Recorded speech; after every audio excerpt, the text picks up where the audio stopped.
those voices and of those who work most closely with them. So I'd really like to thank Inderjit Boghal for coming to join us, ex-president of conference and the founder of the Cities of Sanctuary movement, and now a retired minister. We've got Ibrahim and Buki's preferred name, Buki and Ibrahim, who've come from, they're connected with the Cities of Sanctuary in Manchester and have been supported by them, so they're going to talk a little bit about their experiences. The program is quite simple. I think there's another slide, Ian. That's right, and one more, okay.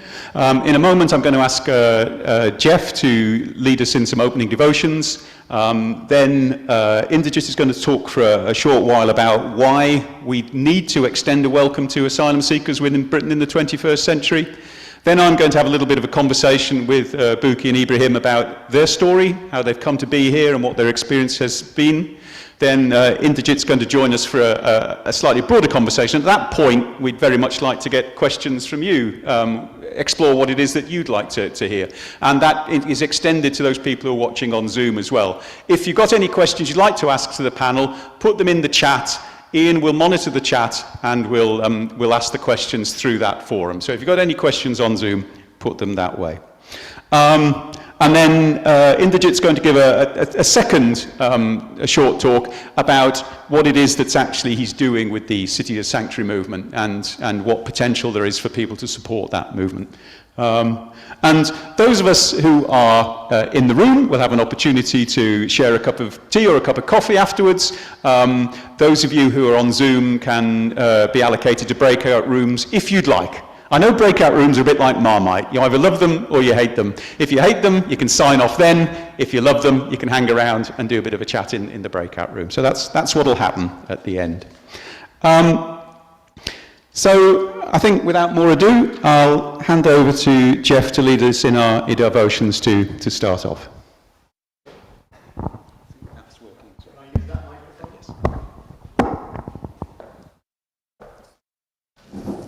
Good evening, everyone.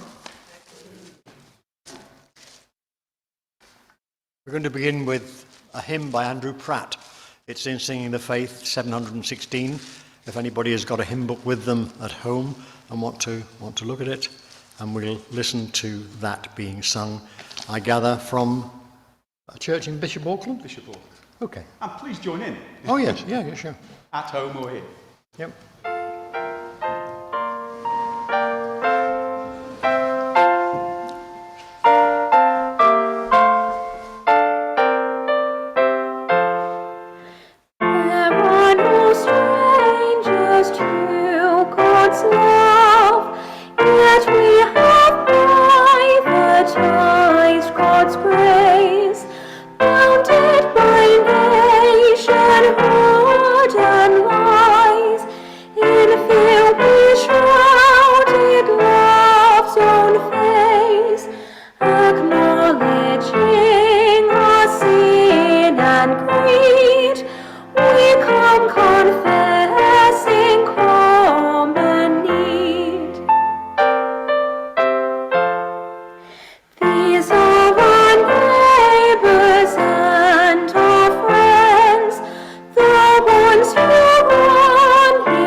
Seek the means to be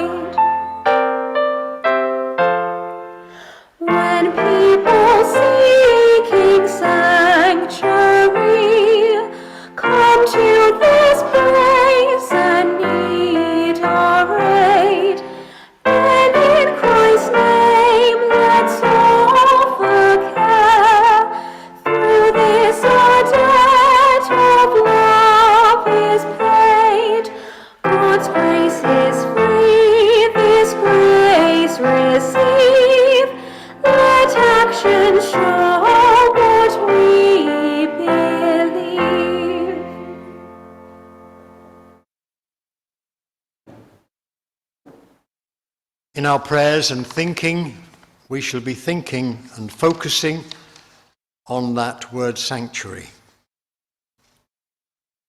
In the Gospel of Matthew, we read about the Holy Family fleeing to sanctuary in Egypt.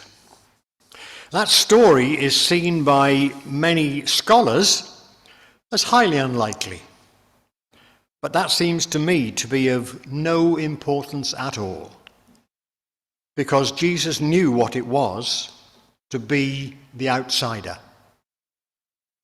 As the Gospel also says, he came to his own people, and they did not receive him.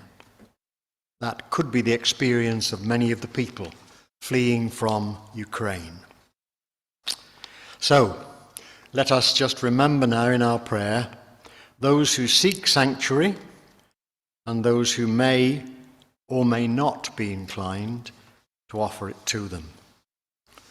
There'll be a little response at the end of each sentence for our thinking. In your mercy, hear our prayers, if you'd respond with that. So let us pray. God of many names, we come together as people of faith and call to mind the longing of millions for sanctuary.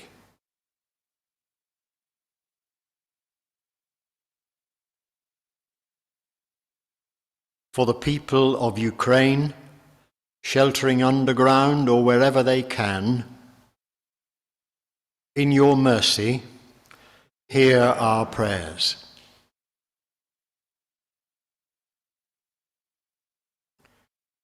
For those offering shelter and the necessities of life, and those reluctant to do so, in your mercy, hear our prayers. For all involved in negotiations for peace, in your mercy, hear our prayers. For those brave people, particularly in Russia, protesting for peace and being imprisoned, in your mercy, hear our prayers.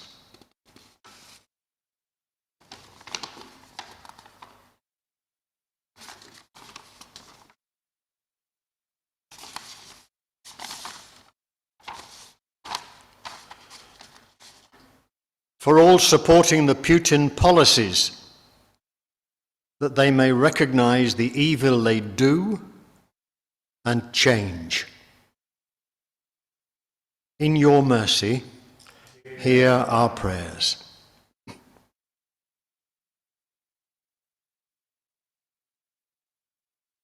For all heads of government and leaders of international bodies, in your mercy, hear our prayers.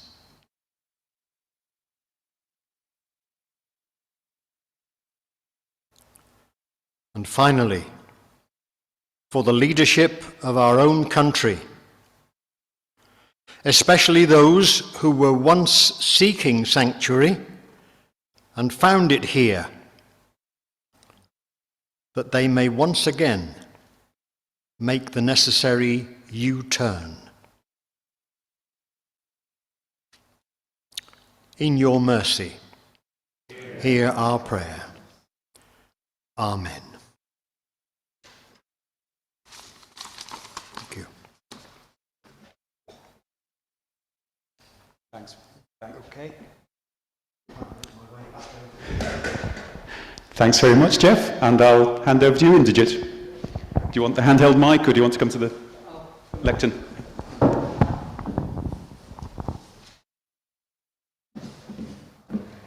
I greet you all in the name of Christ and wish upon you the peace and blessings of God. It's a real pleasure to be here, and thank you to all who have made the arrangements. Thank you, Jeff, for the prayers. I have been here before at one of these lectures when I was working as leader of Corrymeela and came and we had a Corrymeela gathering in this very room, and Jeff had arranged that. So lovely to touch base with you again. So what I'm going to do is to say a little bit now about why the need for sanctuary, and then we're going to have a conversation with Bukola and Ibrahim, and then we have a panel discussion, and then I'll say a little bit at the end on how churches can engage a little bit more with the issues. Well, we meet at an interesting time.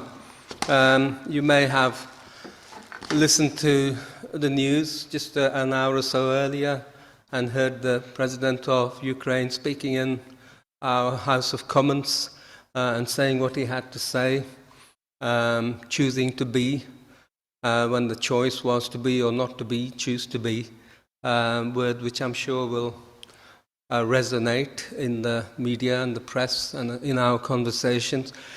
But, you know, there are 2 million new refugees that have grown in the world in just the last 2 weeks.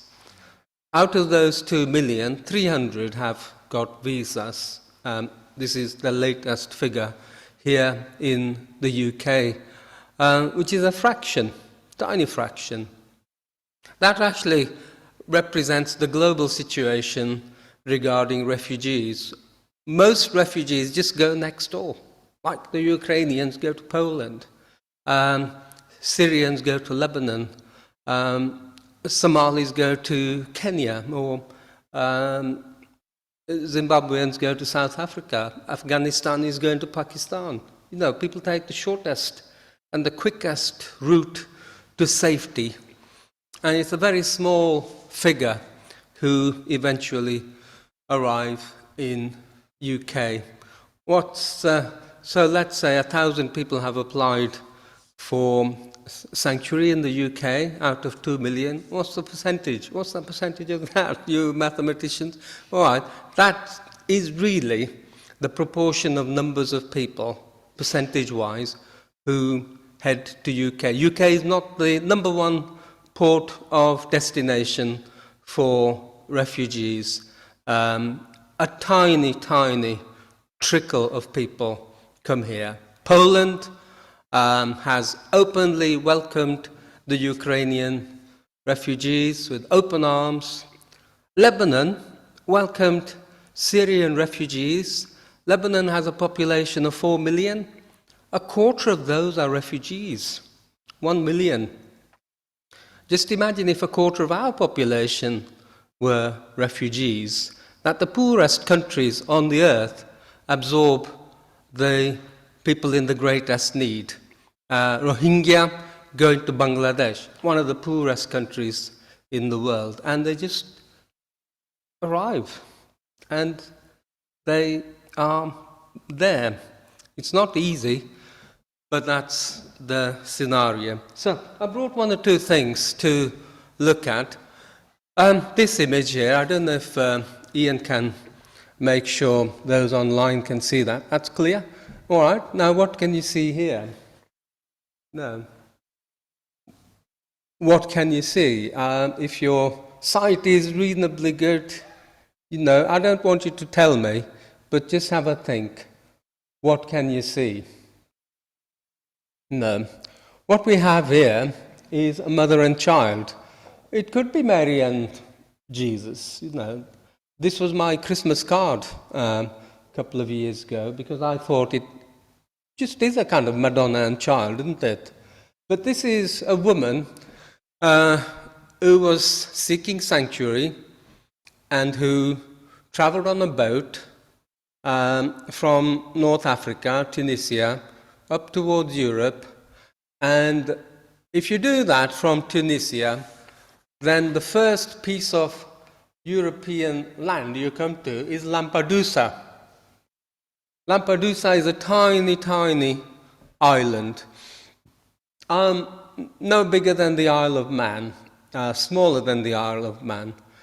And that's where many refugees land. And that's the beginning of their applications for sanctuary. But in 2013, October 2013, there was a boat with about 500 people, which capsized just off the coast of Lampedusa. What happened was that people were cold, so they lit a fire. The fire got out of control. They all moved over to one side, and the boat collapsed and sank, and nearly everybody drowned.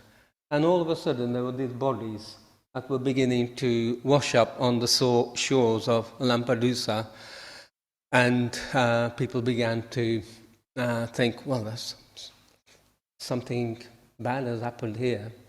And since then, many other similar accidents have happened, and people on the island rescue those who they can.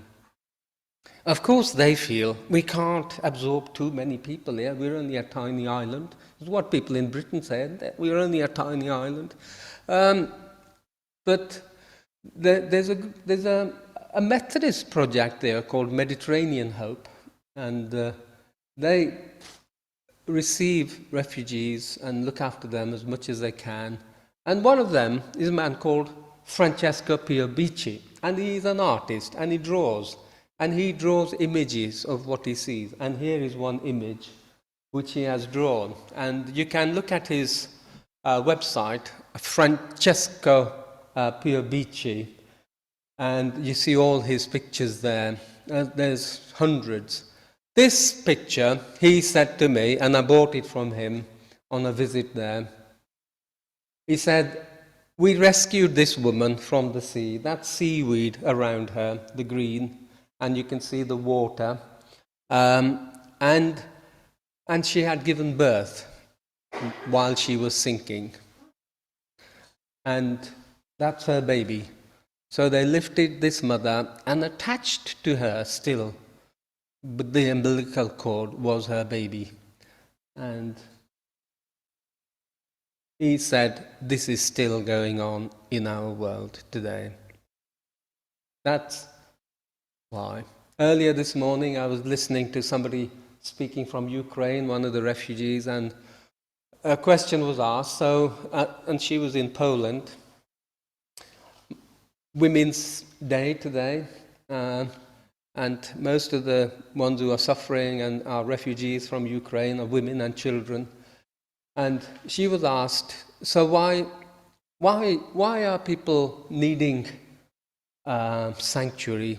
She said, because there is a war going on, and we are fleeing, and we need safety. All right, is there anything else that needs to be said? Why do we have to provide sanctuary? There's a war. 90% of the world's refugees, there are 90 million at the moment globally, which is a scandal. That in our world in the 21st century, there are 90 million people who are displaced and need protection. Half of them displaced in their own country, a bit like the Ukrainians, but the other half looking for sanctuary elsewhere. And 90% of those 90 million are from countries close to conflict. So we have to remember that people are not just thinking, oh, I'll go and live in Europe.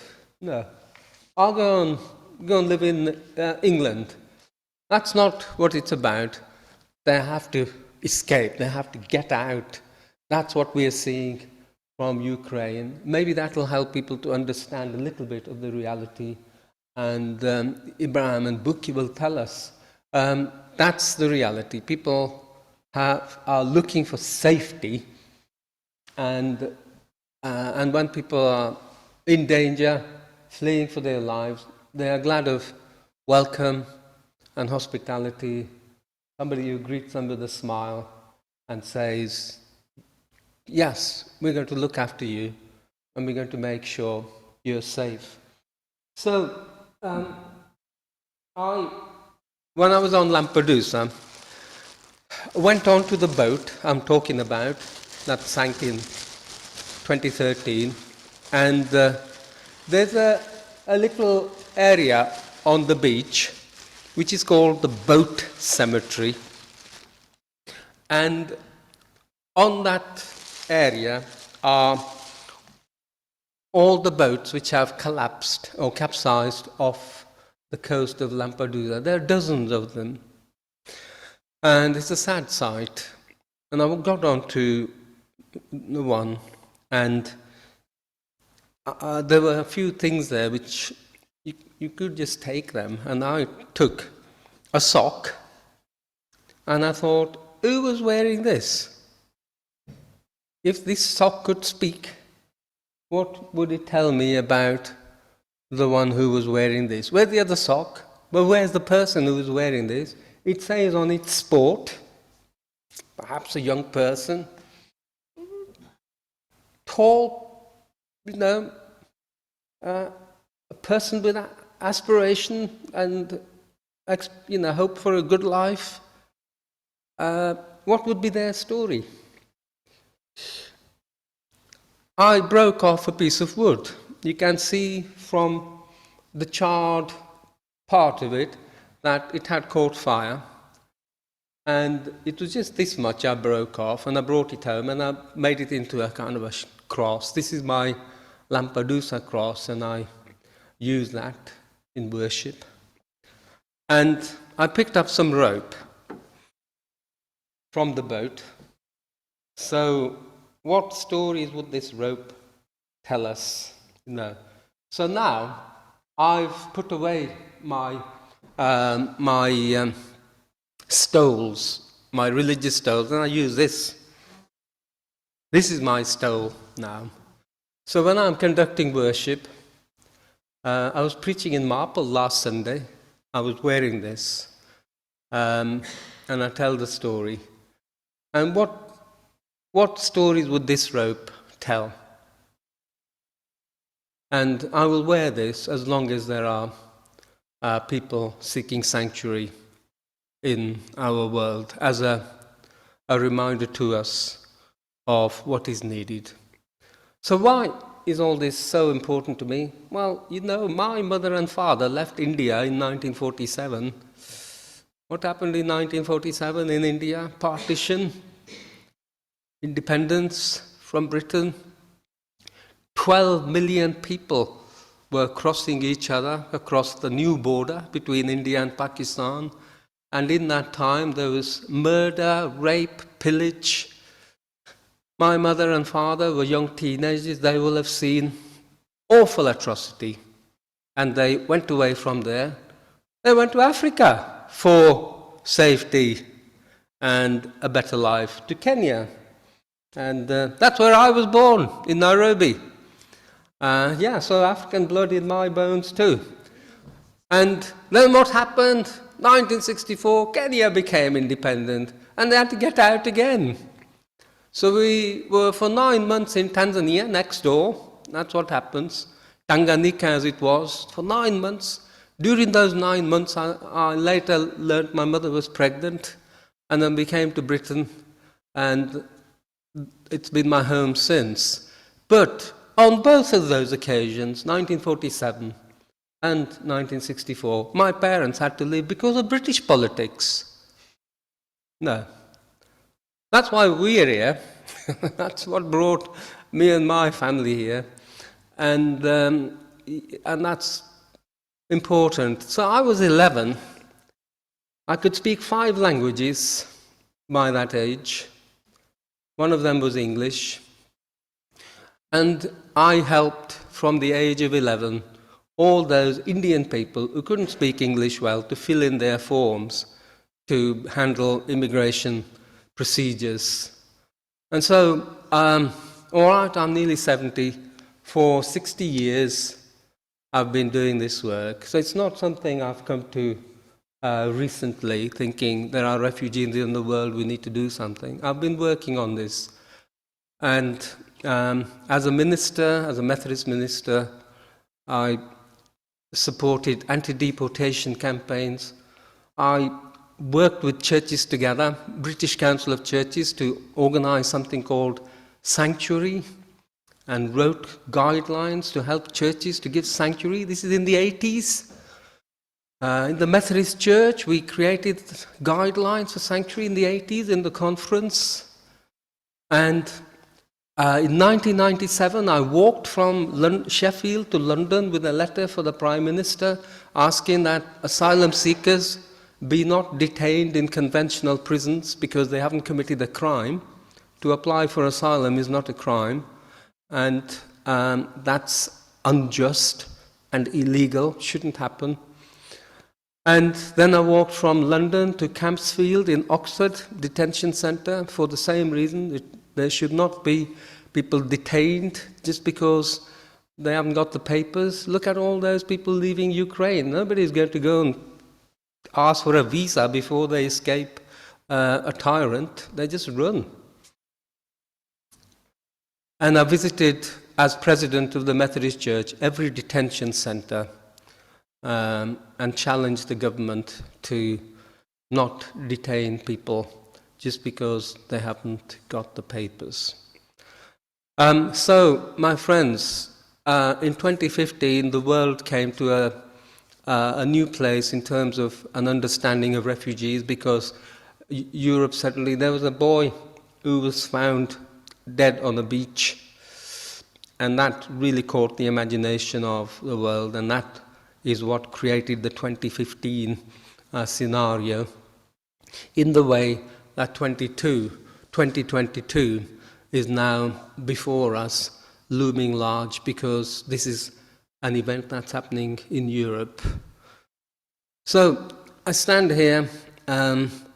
What was City of Sanctuary about? Well, I'll talk about that in a minute, but it came out of that experience of life and ministry. So if I just stop there now, everything I've said to you, and whatever I'll say to you later, is actually in this book here, called Hospitality and Sanctuary for All, and there are copies of it over there.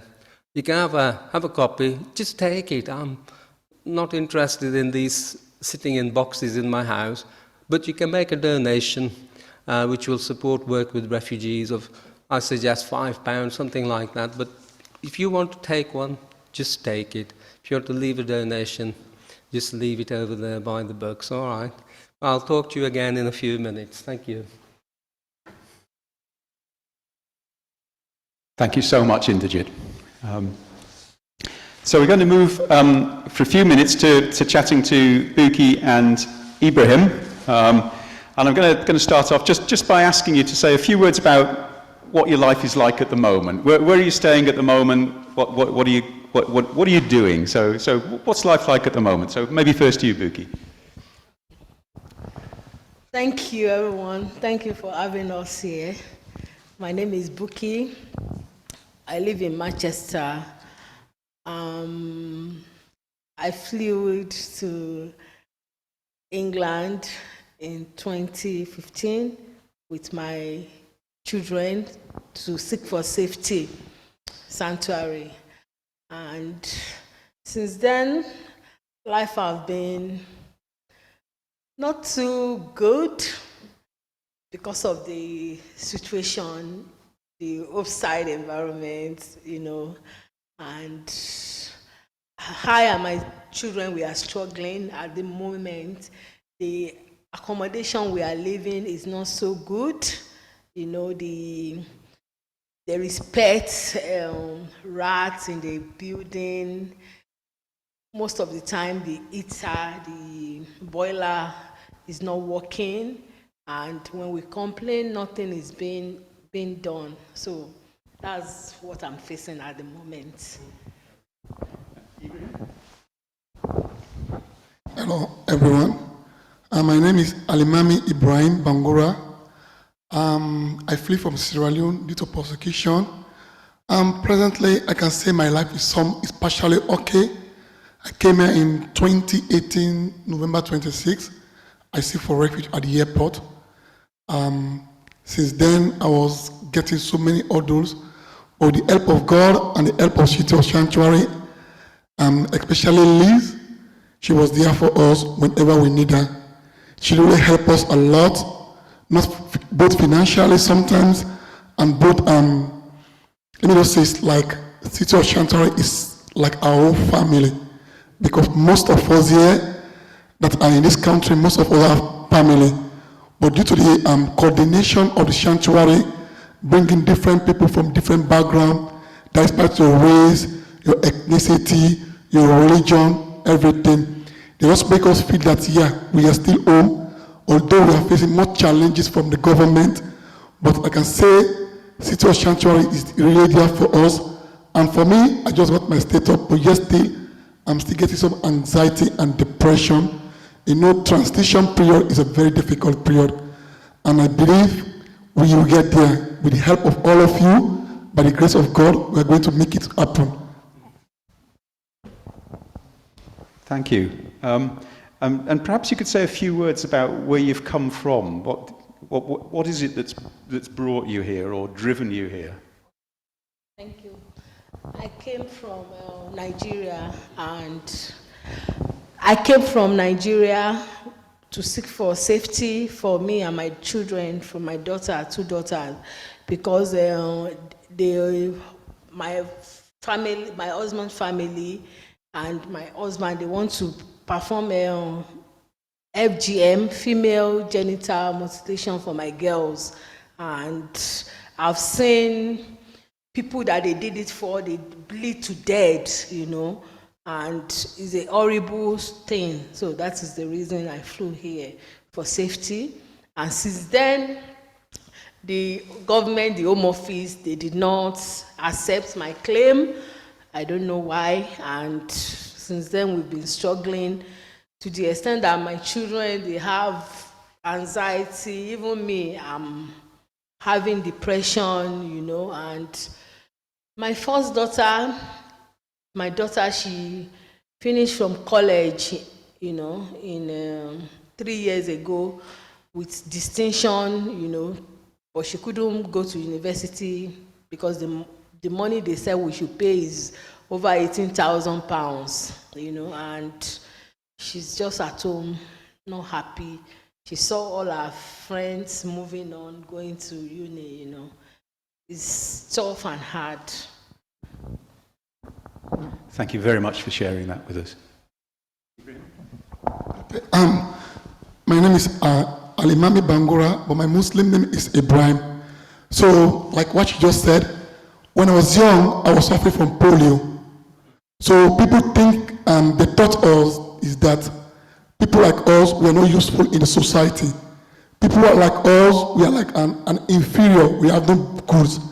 So I stood firm to change the mentality, especially African, that you being disabled is not something that they should look at you with. It is not our fault, or neither, no one will want to be born and have even a pin in his hand. I started advocating since I was a child.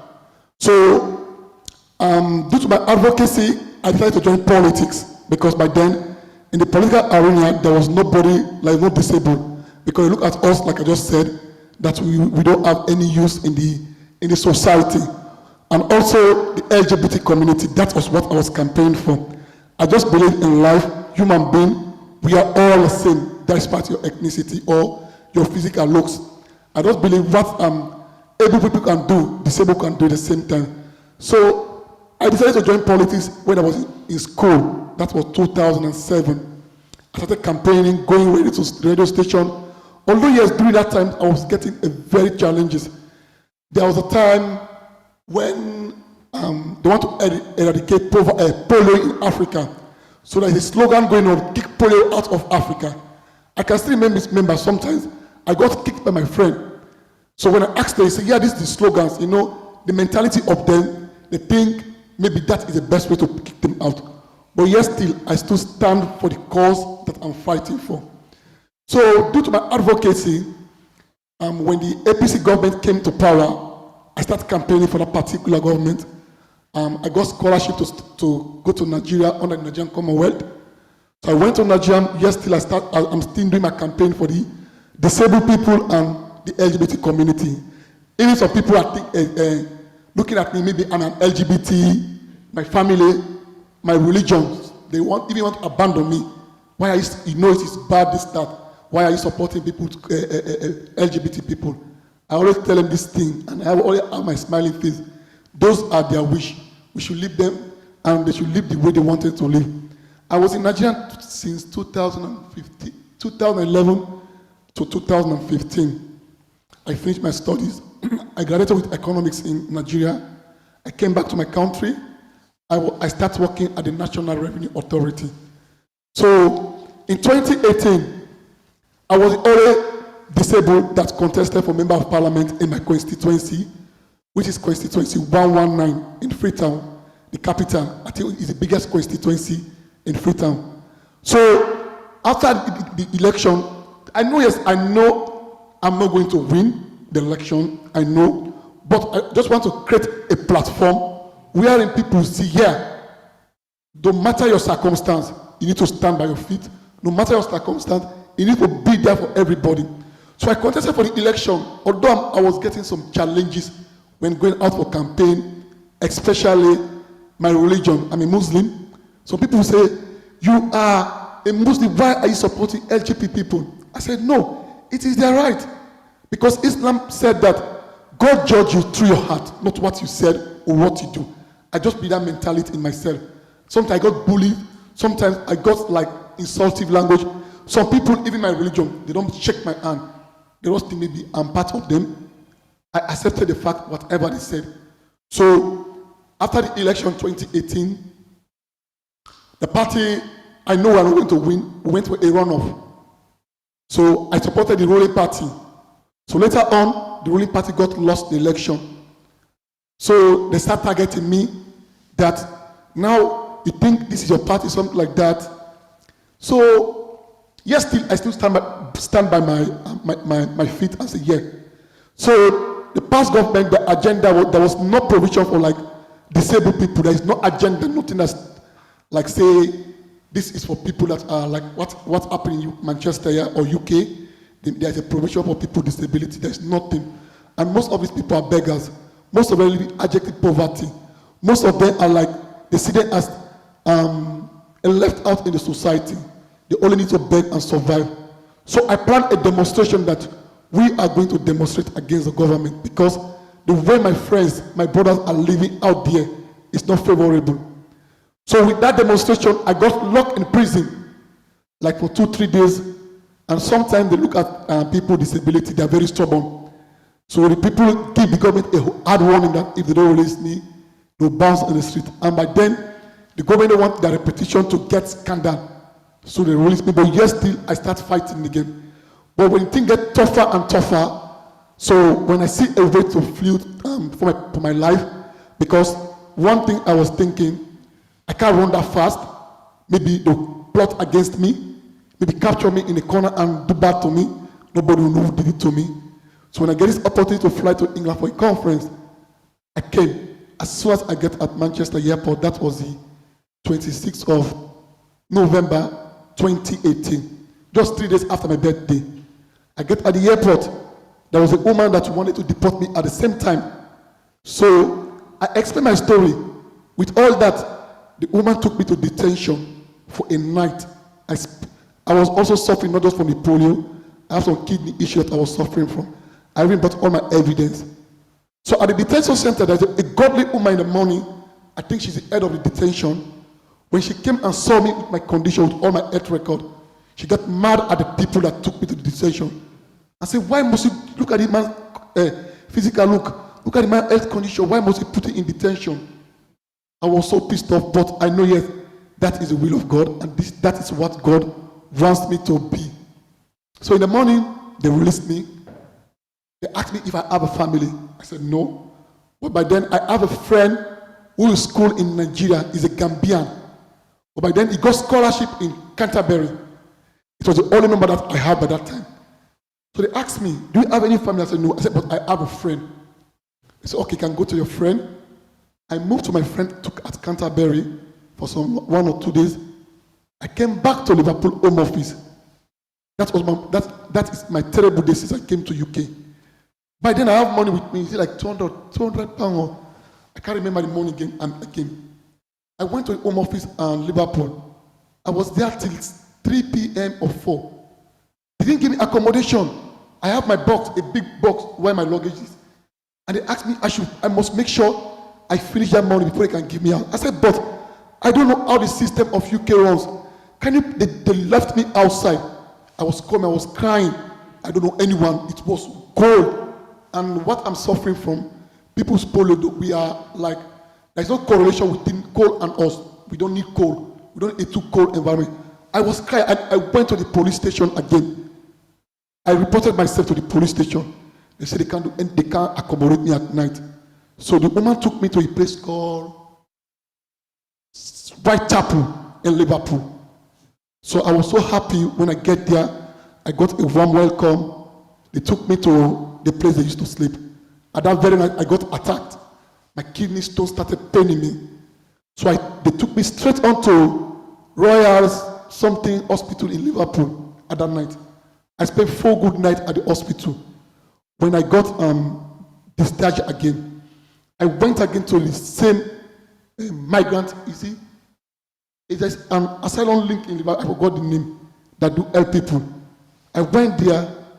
The home office said I must finish that money. They were not going to give me place. So what I did, I asked the people, look at the money, help me get an hotel. I went to the hotel. As soon as the home office know I've paid for, is it 4 nights? The very day is a very that they send me a cab and take me to the hotel, to the home office accommodation. It's like the money I paid, they didn't refund it back to me. I was so lucky and so, can I say it's a coincidence?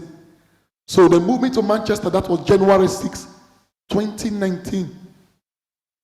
My housing officer, when he was filling my information on he was not thinking he's filling his own. And it's the same date of birth, the same month, and the same year.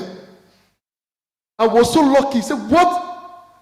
So, and another thing again, where I live in Sierra Leone, it's called Passionate Street. When I came to Manchester, it's just my house address is Passionate Road. I was, I'm so lucky. That's me. Manchester is my home, and I believe I'm going to succeed. And I believe I'm going to make a big changes in Manchester. Since I came to Manchester, I've been advocating for the same fight, people with disability and LGBT community. I've been doing it, and up till now, I will not stop doing it till I make sure we have what we want. Since I came to Manchester before, like I just told you, I don't like Manchester. Sorry to use that word. Because of our supposed Arsenal. So I have that narrative. So that pissed me off. But now I can boast and be grateful to say, I will never leave Manchester till my death. That is my story.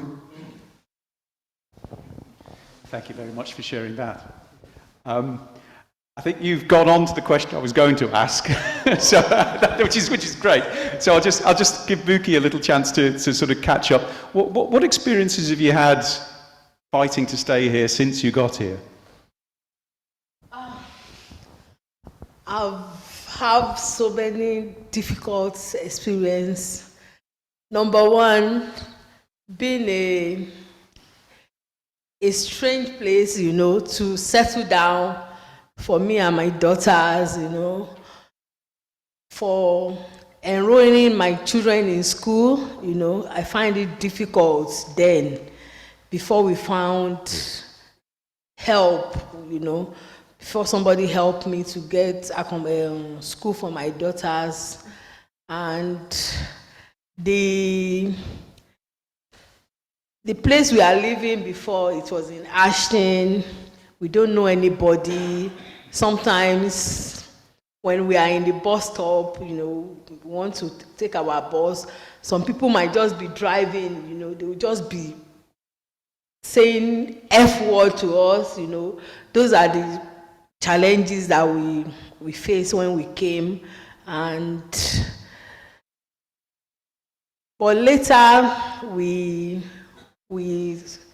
have some friends, that shows us where to get some help. Then somebody introduced me to City of Sanctuary, and since then I know City of Sanctuary.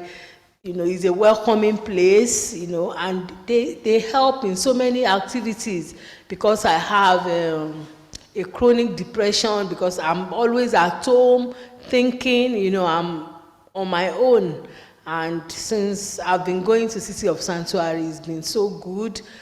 They have so many activities, that they organize for us, like yoga, yoga, textile, for us to know how to sew, to do knitting, and since then it's been good. And again, you've moved on to my next question, so I'll come back to Ibrahim. Just your impressions of what Cities of Sanctuary has done for you, how you've responded to the movement. Okay. The first thing I want to say about City of Sanctuary, this is how humanity should operate. This is how we human beings should operate. One thing about it, they don't look at religion. If you're a Muslim, they don't have there is no barrier between religion. They look at your ethnicity, black, white, or no. That is one beauty I love about City of Sanctuary. When I came in, I went to City of Sanctuary, so a friend introduced me there. I've learned a lot from them. They make us feel like we are at home because they bring us all together. Like one of the main hurdles asylum seekers face is depression, loneliness. But due to the different activities they have, they can bring everybody together and make sure that we feel that we are not it's like, which word should I use? Connection in blood. We feel like we are not just from different parts of the world. We feel like we are brothers. We feel like we are one and we are fighting the same cause. They are helping us whenever we have problem like for housing, solicitors, or any other things that is affecting asylum seekers. Even if they don't have that capacity at that moment, they'll make sure they signpost us to the appropriate authority. It's like, we have learned a lot from City of Sanctuary. Take us to demo, make sure that we learn different skills, and make sure that we are like, the thing I love more, they always want to see our happiness. They just create, even they have a session for kids. Maybe sometimes, kids can be more happy when they're among their fellow kids. They have different sessions, make us involved in some voluntary work. I think that is all about the City of Sanctuary. Could you pass that?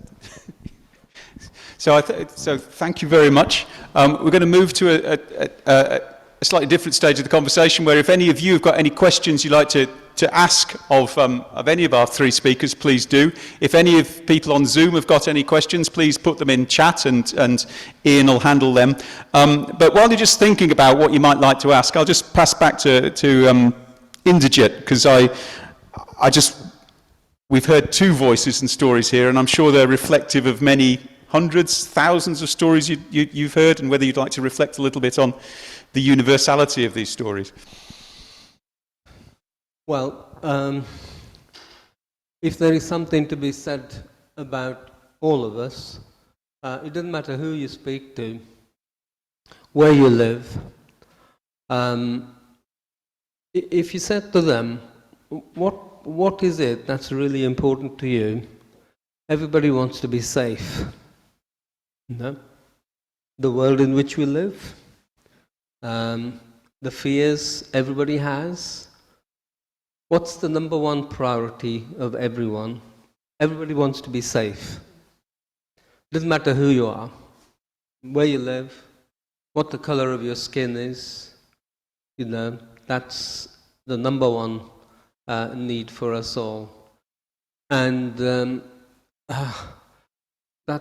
therefore, we should do all we can. So if we want to be safe, we should all do all we can to ensure other people's safety, to ensure everyone's safety. The golden rule, and this applies universally as well, treat others as you want to be treated yourself. How do you want to be treated? Well, you want to be safe. Well, just do what you can to make sure others are safe too. So I think for me, that's the bottom line. We all want to be safe, and we should all do all we can to ensure the safety of ourselves, but others too as well. Thank you. So are there any questions that any of you like to ask of any of our speakers?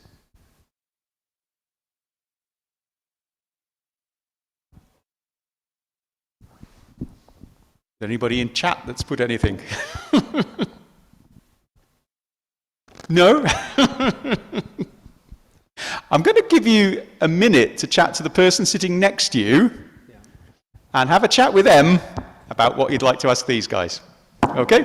So you've got a minute to chat to the person next to you about what you'd like to know.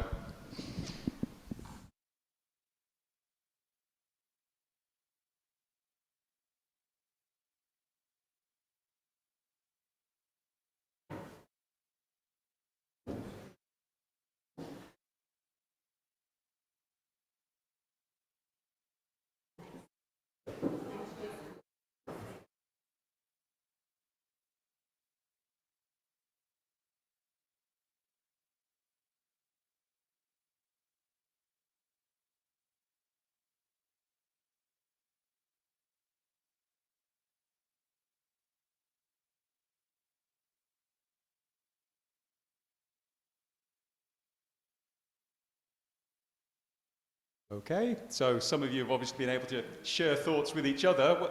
What sorts of things were coming out of those conversations?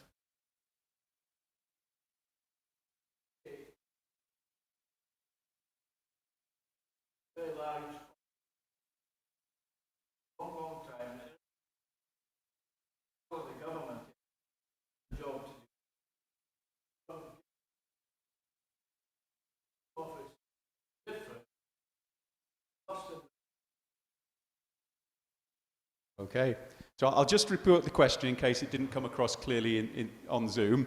But Sandy's asking about the history of the Home Office going back an awful long way, and is the perception of our friends here that it's racist, that it's hostile? How do you feel the British authorities are responding to you? I think the Home Office is hostile in the sense they don't want people to seek sanctuary in UK. They are applying all the other stuff, races, because most of these asylum seekers are facing all these things you just mentioned. They are facing racism. I can still remember a friend of mine that asked for sanctuary. The woman, what the woman told her, go back to your country. When do you leave your country? Do you think this place is something that it? Yes, they just want to make the whole system more hostile so that people will not come here and ask for sanctuary. They also want to bridge the Geneva Convention, which said that everybody has the right to ask for sanctuary. Like the other part in Europe, most of them are given that preference. When it comes to UK particularly, they are looking at it in the other way around. You got anything to add, Buki? No. Okay. Are there any other? Yes. Yeah, so we've got 3 questions on chat. In fact, they keep coming in, 4 now. So first one is, how many cities of sanctuary are there and what's available in the Manchester area? Okay, so I'll hand that over to Inderjit. Well, I can tell you, I've stopped counting them now. I think there are over 100 cities, towns, villages, areas, boroughs of sanctuary around Britain and Ireland, and there are also countless numbers of schools of sanctuary, hospitals of sanctuary, universities of sanctuary, theatres of sanctuary, and my passion is to build churches of sanctuary, and I'll talk about that a little bit later. So that's the way. So I would say to the person who asked the question and to anybody else, if you Google City of Sanctuary and then go to the page which actually gives you the cities, then you can count it yourself. Because I've stopped counting now, but there's a lot, and it's remarkable. Brilliant, thank you very much. And a question to Ibrahim and Bukola. Are you able to maintain contact with those that you've left behind? Not really, because I flew away, I've not made contact with anyone. In my own case, I still have contact with them, especially my charity that I'm doing back home. I'm now a refugee, so I'm still having contact with them presently. Great, thank you. I think, Inderjit, you'll probably talk about this in a moment, what makes a city of sanctuary and what makes a church of sanctuary. So we'll come on to that in a moment. Next question. What was the first moment that you recognised kindness and realised that someone was genuinely being kind? I referenced St Paul shipwrecked a Malta and saying that they received extraordinary kindness. What's the first moment that you experienced kindness? Okay, I think for me, my definition of kindness is the way you welcome people. So when I came to City of Sanctuary, let me use City of Sanctuary as case study. When I get there, the way that they welcome me is like I was so depressed, my anxiety, the way they took me and explained to me. Can I say the friendly with the smile? Because sometimes smiles means a lot. I think one thing I learned about especially City of Sanctuary, whenever I get there, they have an open hand, welcome you. If you have something that is more tedious, you think I can't sort it out. The way they counseling you, they can make you feel that, yeah, that's part you are far away from home, but you are still home. Buki? Yes, I can testify that City of Sanctuary is a very welcoming charity organization, that when you go there with tears, you will laugh at the end, They will signpost you to the appropriate place that you need to be, and with smile. I can remember the day I went to City of Sanctuary, I met Jane, she's the one working there before Liz, They are so kind and, yeah. Great. That's the chat input. I've got one more, but I'm going to say it's probably a comment that we might want to discuss later. Is Christian hospitality to refugees unconditional? We'll let you talk about that, Inderjit. That's it from chat for now. Excellent. It's also, just looking at the schedule, it's time we've said we'll move on to Inderjit giving a second talk. I'm going to give Buki and Ibrahim the chance to sit down and watch rather than be at the front and be looked at. So we'll go and sit down. But I'd really like us to acknowledge our thanks for them coming across to being with us tonight. So thank you very much.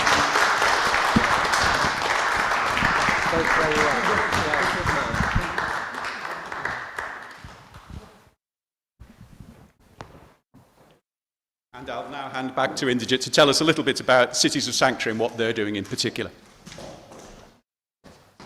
So,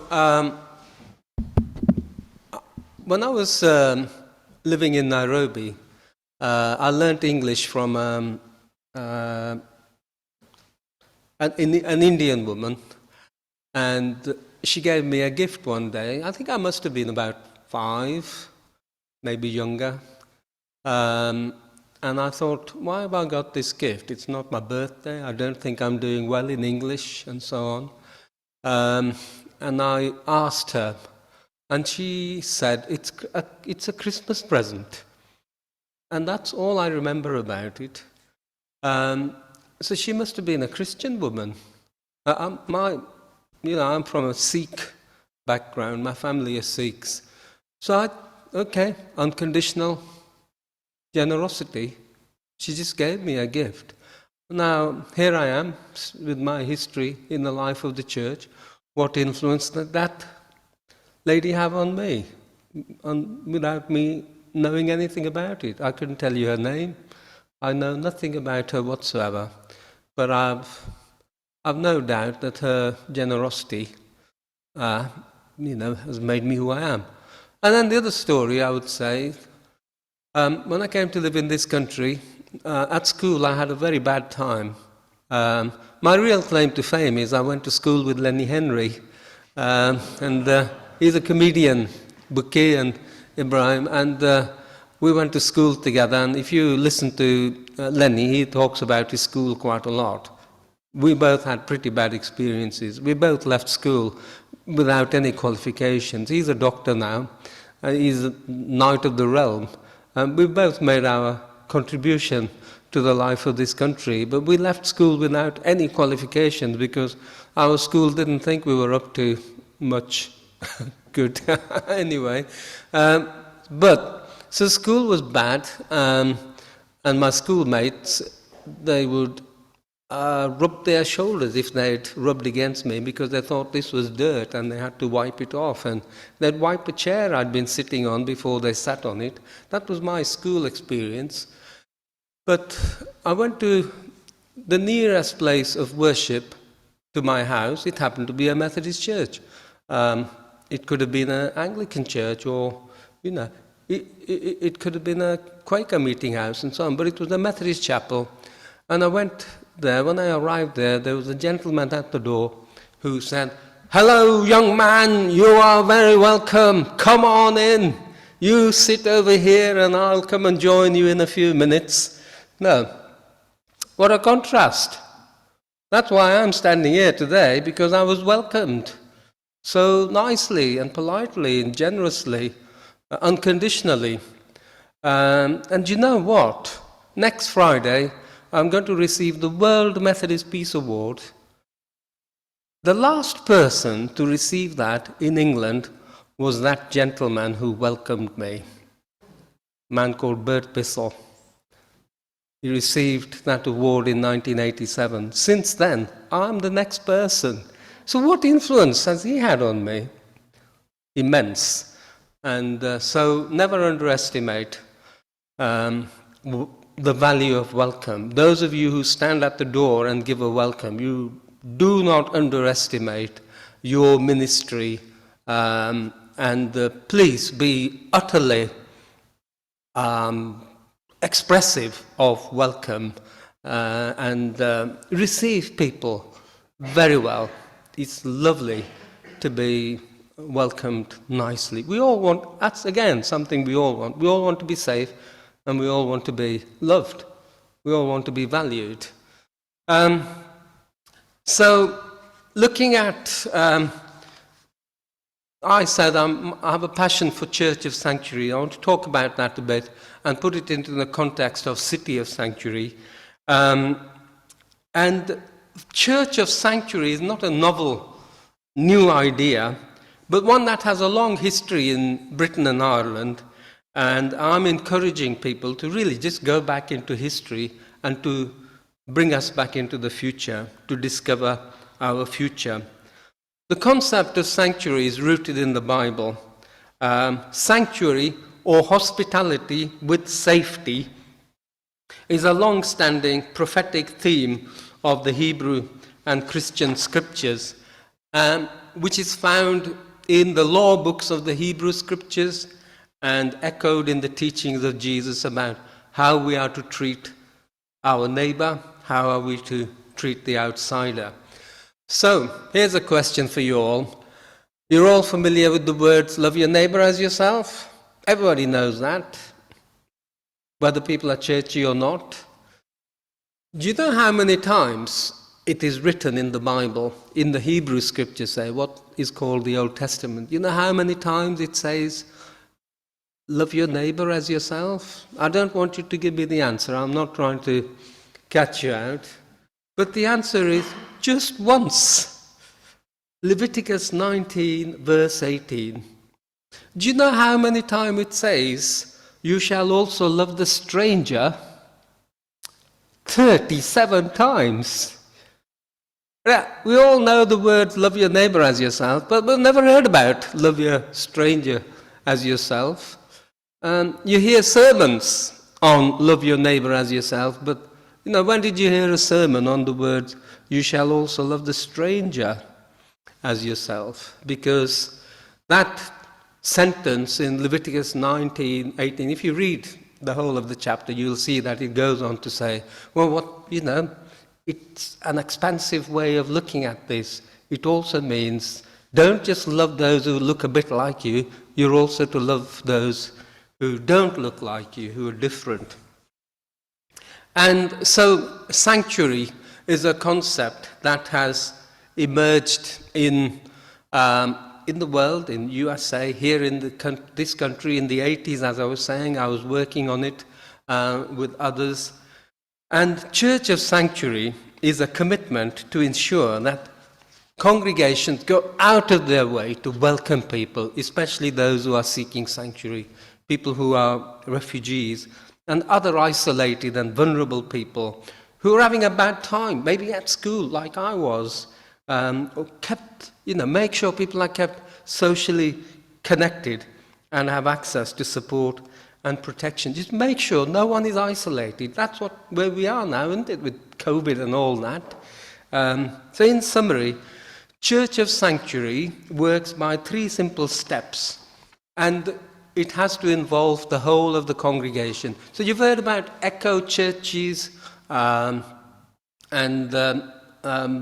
dementia-friendly churches and so on. There are all kinds of organizations now, aren't there? Church of Sanctuary has 3 key ingredients. One, that as a church, you commit yourself to learning what it means to be seeking sanctuary, doing what you're doing here tonight. Listen to people with their lived experience, rather than form your opinions by fake news, by mythology, by fiction. No. Don't just go by what people say. Listen to people. And that's something we commit ourselves to. You're doing that, and good on you. Secondly, you embed the culture of welcome into the whole of the ethos of your church. Make welcome and inclusion part of the values of your congregation and community, and to do all you can to support people who are seeking sanctuary and refuge, and to include them in your activities, and to enable them to make their contribution to your congregation and community. And thirdly, do this with pride. Don't do it under the radar as a kind of doing it in an embarrassed way. Talk about it, tell others about it, put it on your website and shout about it from the highways and the byways, Don't hide your light under the bushel. Make it loud and clear to everyone that you take pride in your vision and achievements, and let others know about the positive contribution refugees make to society and the benefits there are of a welcoming culture for everyone. That's what a Church of Sanctuary looks like. No. And every church shouldn't have to ask a church to be a Church of Sanctuary. That's in our DNA. So that resource I've mentioned, which I've got there at the back, is about prompting discussion around this theme. And it's produced by churches together in Britain and Ireland. So I work with them in my retired ministry, and it invites you to worship and pray and reflect theologically around the themes of hospitality and sanctuary. And it encourages and resources the whole idea of Church of Sanctuary. In the contemporary society around us, there is considerable hostility towards the stranger, towards those who are different. And we can all do something, individually as well as collectively, to shift attitudes and to move people from attitudes of hatred and hostility towards attitudes of welcome and hospitality. And growing a Church of Sanctuary, therefore, is a prophetic act of witness in an environment of hostility. Everybody wants to be safe from harm, and no one is safe until everyone is safe. Martin Luther King used to say, no one is free until everyone is free. I say, no one is safe until everyone is safe. So that material about hospitality and sanctuary is placed in the context of the movement of people globally, especially refugees, though the concept of sanctuary can be applied to many different issues related to being safe from harm. So there are 5 sections in that book. And if what you can do is use it to study, to develop this theme a little bit more beyond this evening. So in Lent, maybe, or Advent, or maybe in the 4 weeks leading up to Refugee Week, you can have a look at the resources, and there are 5 sections, and number 1, it talks about God who takes sanctuary amongst us. And number 2, there is a call to understand what it is to love the stranger biblically. And number 3, there are discussions around the gifts of those who come here from other countries and all that they can bring to benefit everyone. And 4, introduces the idea of city of sanctuary and building cultures of welcome and hospitality.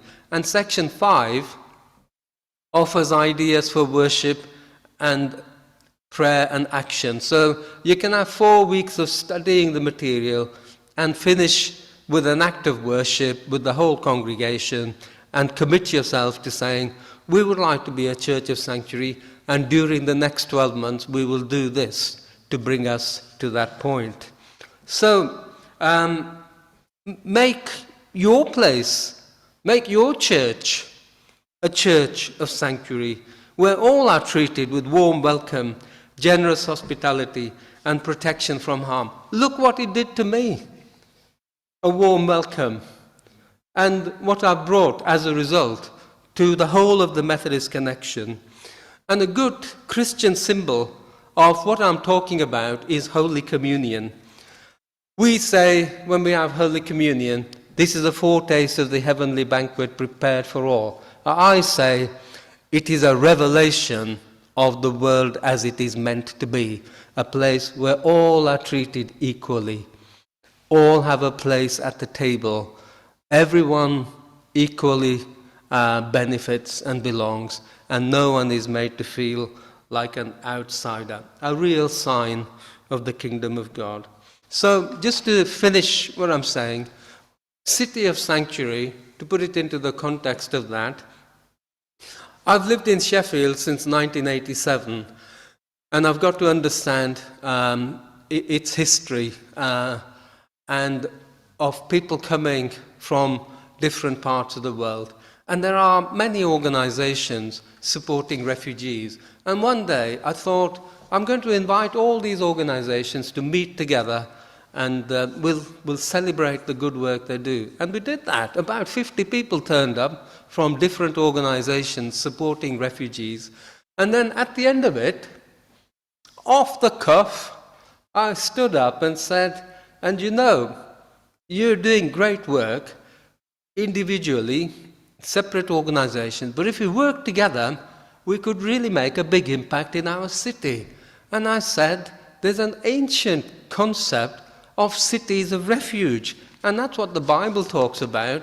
God saying to Moses, set up cities of refuge where people will be safe while their case is processed. It was a time of an eye for an eye and a tooth for a tooth. But if somebody wants to take your life while your case is being processed, go to these cities and you will be safe there and nobody will harm you. Why don't we work towards Sheffield being a city like that? And if we really work together, we could have a city of refuge, and we'll call it a city of sanctuary. So there were 50 people there. We all signed a pledge to say we will do what we can to really be a welcoming kind of person, and our organization to be welcoming and including people who are vulnerable, refugees, those who are seeking sanctuary, and we will encourage others to do that. Here are 20 or 30 organizations.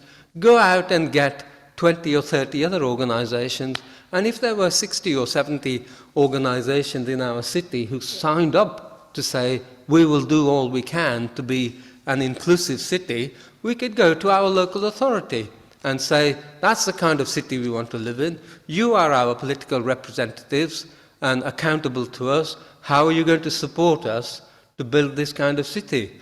And if they said, well, we'll support you, then we'll be a city of sanctuary. All right. That was in October 2005.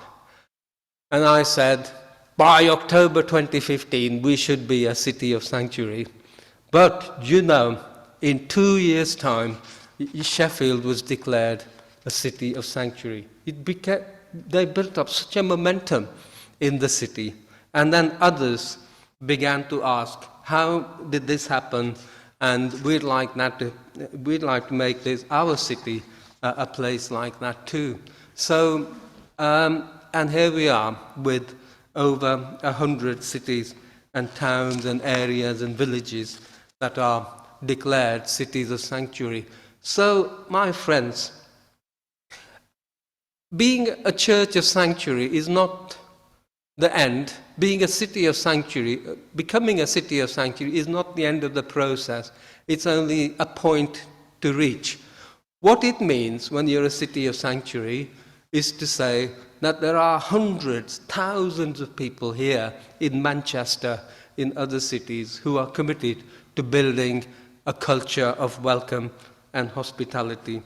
It's a method for engagement, a process for expressing welcome and hospitality and safety.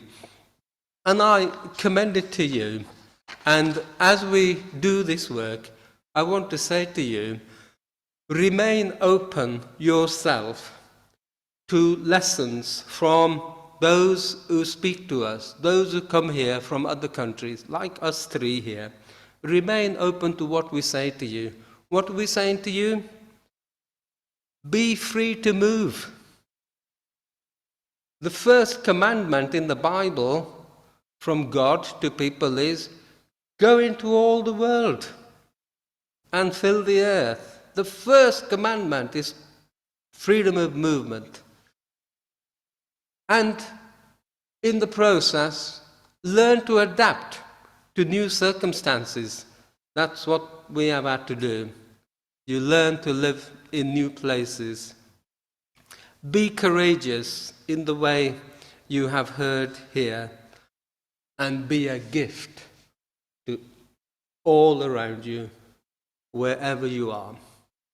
This is the work of God. This is what God calls us to. And so you ask me, what does justice look like? That's my picture of justice. Real inclusion. And justice never a stand-alone concept. Biblically, it's always act justly, love mercy, walk humbly. Acting justly means we create love in a cruel world, mercy in the context of cruelty, and always walk humbly, because we all know we're all fragile, we're all frail, we're all vulnerable, we all need love, we all need a sense of belonging, and we all want to be safe. We owe it to each other, we owe it to God. This is what God is calling us to. Thank you, and bless you.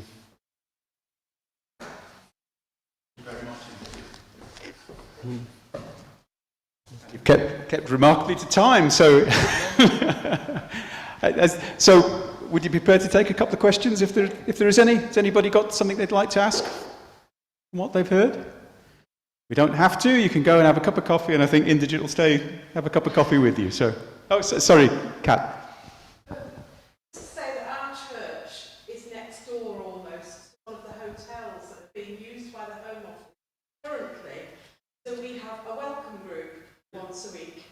So perhaps we're on our way to being a church of sanctuary without doing all the background work. You are doing it. You are doing it. And you know what? There are loads of churches like yours. Yes.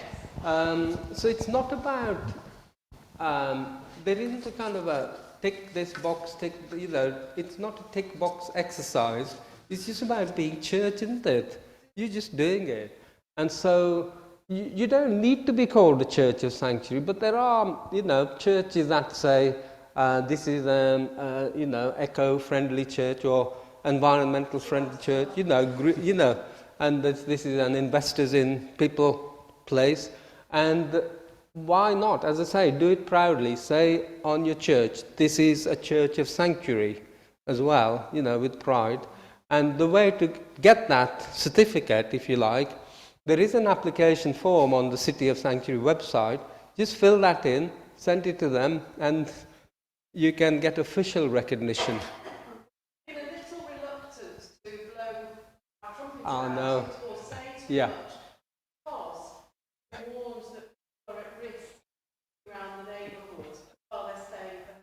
Yeah. There have been, national front-type Yeah. threats. So we don't want to make people vulnerable either in No, the church. that's a very good point. That's a very good point. So that, yes, we want to do what we do with pride because this is part of what it means to be followers of Jesus. We do it. What the president of Ukraine was saying earlier today in Houses of Commons, we had a choice, quoting Shakespeare, to be or not to be, and we chose to be. And I think it's about this is how we are called to be, and we will be like this because we are followers of Christ. So I think, yes, you have to protect people's lives as well, but you get the recognition, you should. I ask you to do that, Yeah, and you can tell them I suggested you should be applying for this. Okay, thank you. Okay. Anything else? In which case, I've got a blessing. Thank you very much to Inderjit.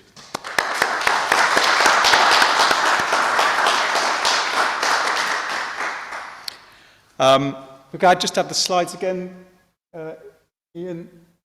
The first thing I want to do is to give a plug for next week's session. So the session's going to be on Tuesdays and Thursdays through Lent. If you haven't looked at the programme, do, because they're kind of random Tuesdays and Thursdays. You'll need to know when to come and when not to come. But the next one is on Tuesday the 15th of March. I think it's very apposite. We've touched on questions of racial justice in some of the things we've been talking about today, and Raj Patta from the Methodist minister at Heaton Moorworth's United Church is going to come and lead us in some thoughts. Some of us think that issues of racial justice in Britain have been sorted, and those who think that are wrong.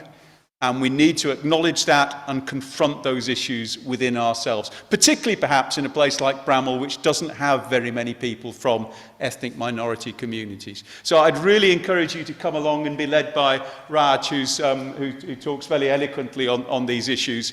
And the other thing I should say about that is we're hoping to have a little bit more interaction and discussion in groups at that session. So there'll be a little bit more interaction next week. So please do come along to that and look at the programme for details of the other sessions.